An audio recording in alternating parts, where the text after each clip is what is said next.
दोस्तों, क्या आपने कभी सोचा है, जिस आज़ाद सोच के साथ आज आप जी रहे हैं और जिसके आगे काम ना करते हैं, इन सब की नींव किसने रखी होगी?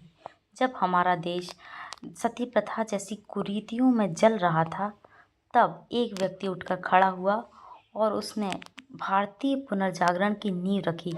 हाँ जी हाँ, आज हम बात कर रहे हैं राजा राम मोहन राय की, जिन्हें भारतीय पुनर्जागरण का जनक कहा जाता है। तो आपने सबसे पहले हम बात करते हैं इनकी राजा की उपाधि की, है ना।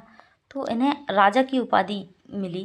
क्या ये कहीं के राजा थे? जी नहीं, ये कहीं के राजा नहीं थे, बल्कि मुगल सम्राट अकबर द्वितीय ने इन्हें राजा की उपाधि दी थी। क्यों दी? क्योंकि अकबर द्वितीय की पेंशन रुकी हुई थी और उसके चक्कर में इन्होंने अकबर द्वितीय ने इनको कहाँ भेजा था? इंग्लैंड भेजा था। उसके बाद इन्हें राजा की उपाधि दी गई। ठीक है। ये बहुत ही बड़े विद्वान थे। इन्हें अरबी, फारसी, संस्कृत, अंग्रेजी, फ्रेंच, लैटिन और हिब्रू भाषाओं का अच्छा खासा ज्ञान था। देखिए, तो सबसे बड़ी जो कुरीति थी हमारे देश में, वो थी सती प्रथा। तो सती प्रथा को इन्होंने इन्होंने एक सबसे पहले वो निकाली थी, पत्रिका निकाली, जिसका नाम था संवाद कौमुदी, है ना। और संवाद कौमुदी के माध्यम से इन्होंने क्या किया था? सती प्रथा का विरोध किया था।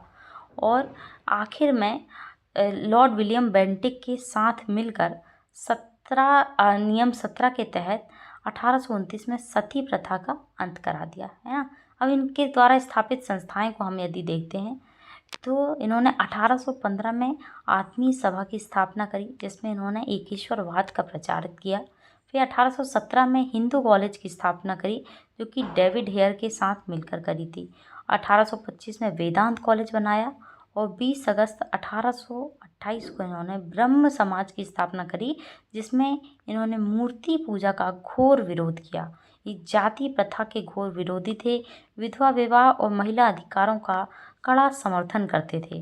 बाल विवाह का ये विरोध करते थे। ठीक है।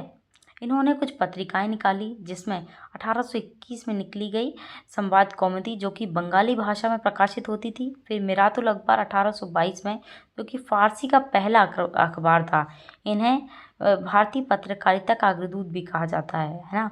और इन्होंने एक पुस्तक लिखी, जिसका नाम था तुफात उल मुआवदीन। ठीक है, जिसे प्रिसेप्ट ऑफ जीसस भी कहा जाता है। इनका विचार था कि सभी धर्म एक हैं, है ना। इन्होंने एकेश्वरवाद का सिद्धांत दिया और इनकी मृत्यु, इस महान हस्ती की मृत्यु 1833 में 27 सितंबर को ब्रिस्टल, इंग्लैंड में हो गई थी। कुछ महत्वपूर्ण बातें जो आपको याद रखनी चाहिए कि राजा की उपाधि अकबर द्वितीय ने दी थी। सती प्रथा का अंत कब हुआ? 1829 में नियम 17 के तहत लॉर्ड विलियम बेंटिक के सहयोग से। ब्रह्म समाज की स्थापना को भी 1828 में। तो ये थे कुछ सिलेक्शन वाले पॉइंट। आप अगला वीडियो किस टॉपिक में चाहते हैं, इसे आप कमेंट बॉक्स में बताएं। ये वीडियो आपको कैसा लगा? अपने दोस्तों के साथ शेयर करें, लाइक करें, सब्सक्राइब करें हमारे चैनल बोधिसत्व एकेडमी को। Thank you, thanks for watching.